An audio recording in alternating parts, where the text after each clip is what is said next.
Mesdames et messieurs, bonjour. Ibarra Lacoué.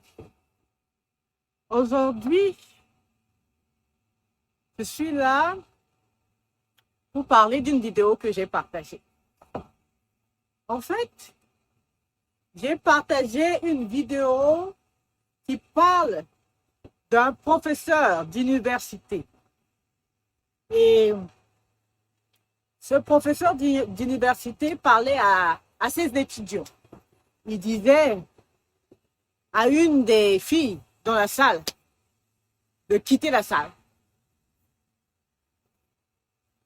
Et la fille n'ayant pas compris pourquoi le professeur lui disait de quitter la salle, a dit au professeur, mais monsieur, j'ai rien fait.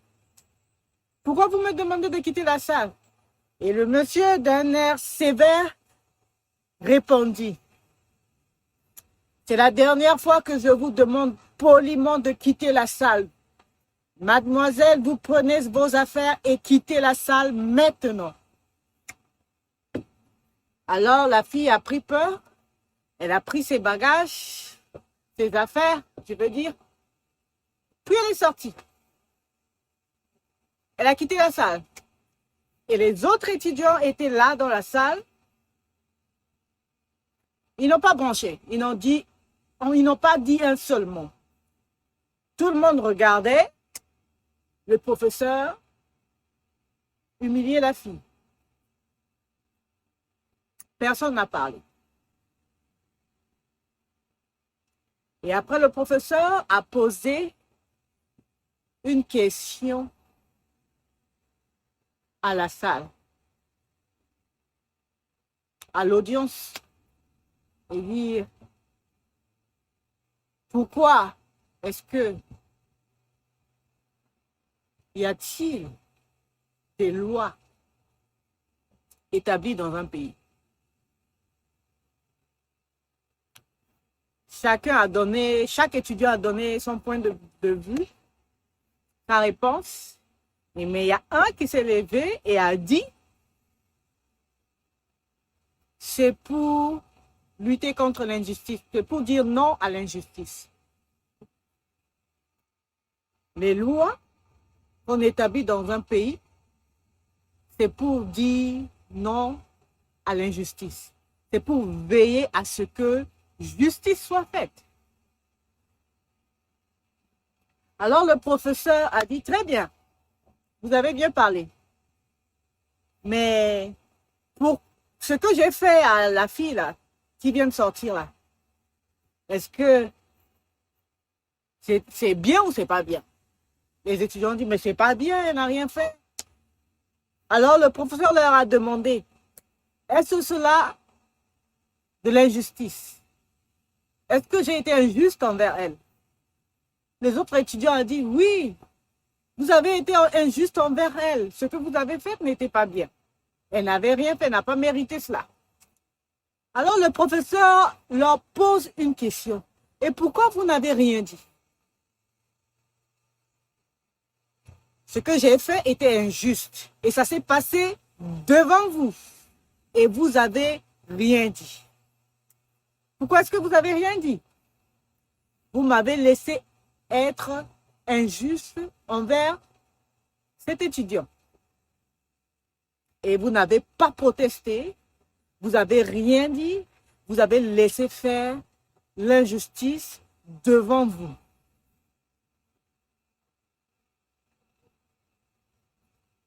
Ce que vous faites, vous avez fait, c'est que vous vous êtes dit que la fille que j'ai chassée, c'était son problème à elle. Tant que cela ne vous concerne pas, ce n'est pas votre problème. Mais vous avez tort.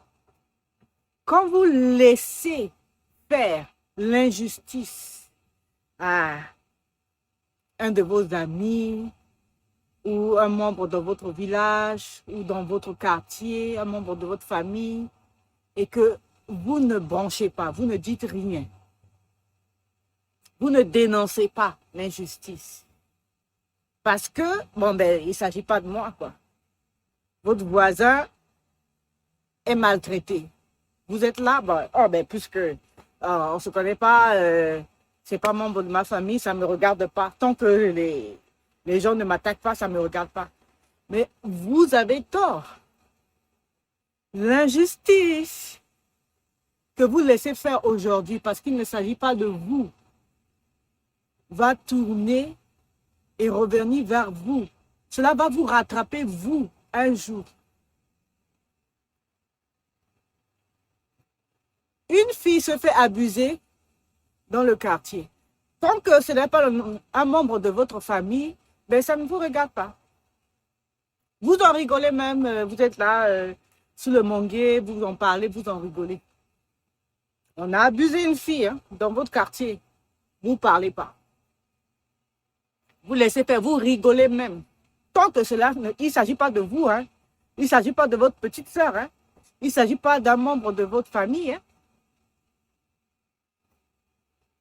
Un garçon se fait tabasser dans le quartier, à mort, à cause d'une dispute ou d'un truc, ou bien gravement blessé. Vous ne branchez pas, vous ne dites rien, vous ne dénoncez pas cela. Il n'est pas un membre de votre famille, il n'est pas votre ami. Deux filles dans le quartier se bagarrent, se disputent. L'une d'entre elles prend une bouteille et fracasse la tête de l'autre, à la blesser, à faire couler son sang devant vous. Vous ne dites rien. Vous ne dénoncez pas cela. Tant qu'il ne s'agit pas de votre petite sœur, tant qu'il ne s'agit pas de votre mère, tant qu'il ne s'agit pas d'un membre de votre famille, tant qu'il ne s'agit pas de votre copine, vous ne dites rien. Vous laissez faire. Un jour, l'injustice va vous rattraper.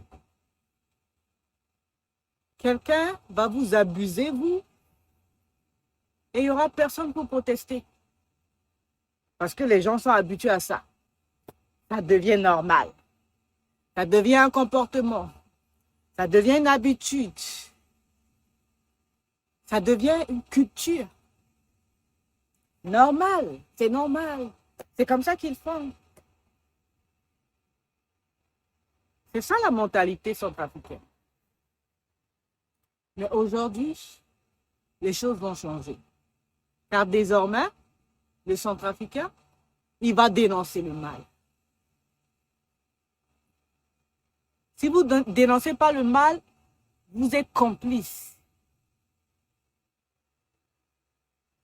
Un mari bat sa femme. Il va se saouler la gueule, il revient, il bat sa femme dans le quartier.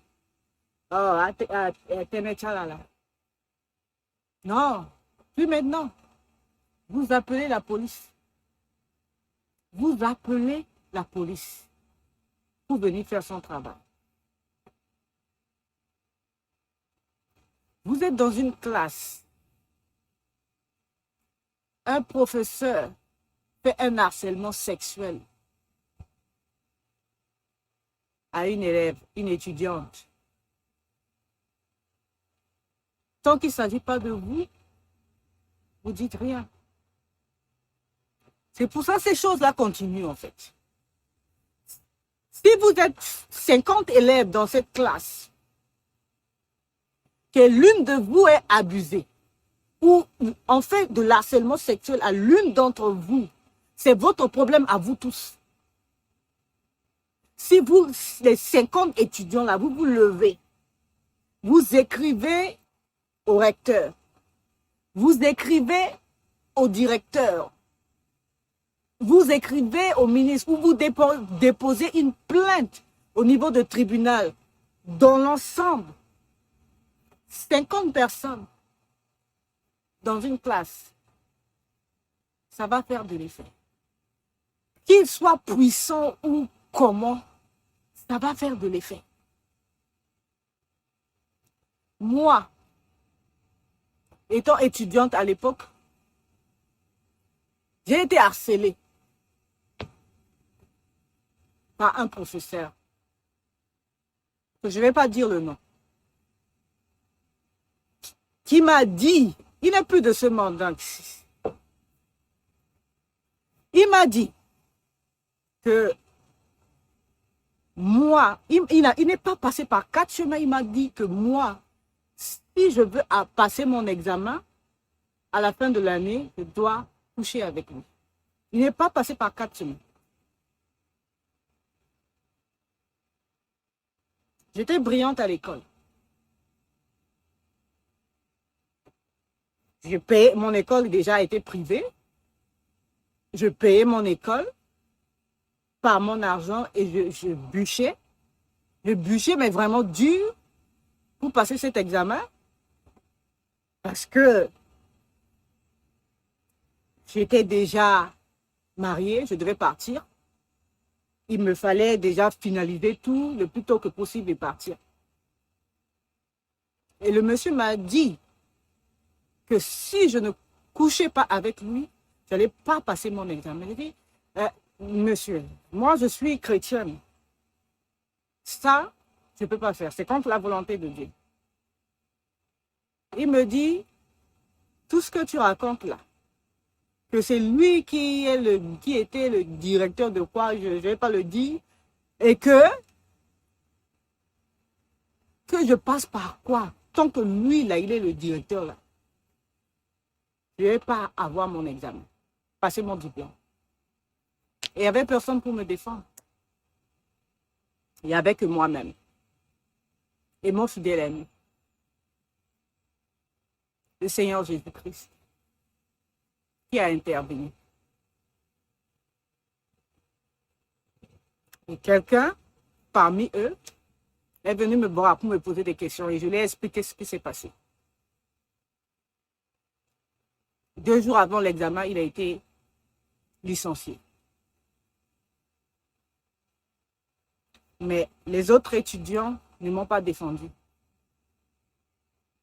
Si le Seigneur Jésus n'avait pas intervenu pour envoyer ce monsieur vers moi, je ne sais pas quel serait mon sort.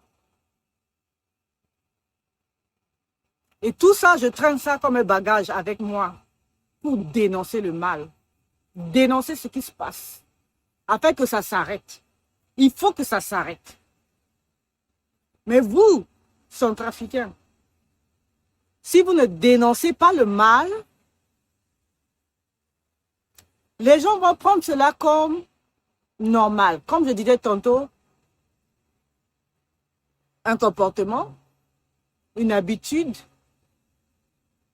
ça devient une culture. Que chez nous, là, c'est comme ça. On ne peut pas accepter le mal. Si on ne dit rien, on est complice. Chacun doit avoir un numéro pour la police, pour appeler la police et savoir si il y a un cas, des bagarres ou quoi que ce soit qui se passe dans le quartier. On appelle la police pour que la police intervienne. La personne qui a cassé la tête de son ami avec une bouteille dans le quartier doit être mise au arrêt et doit être taxée par une amende lourde. Comme ça, quand cette personne va sortir, elle ne va plus répéter. Il faut traquer les abuseurs dans les écoles, dans les compagnies, les harcèlements sexuels. Toute forme d'abus, que ce soit les parents abusifs, que ce soit un mari abusif, que ce soit une femme abusive, que ce soit quelqu'un dans le quartier qui abuse des autres. Parce qu'il est plus fort. Dénoncez cela. Que ce soit des abus sur les réseaux sociaux, comme vous avez fait, bravo. Dénoncez cela. Tant que vous ne dénoncez pas, rien ne va se faire. Parce que c'est comme si vous avez accepté. Voilà. Sur ce, je vais vous laisser. Et je vous promets qu'on se reverra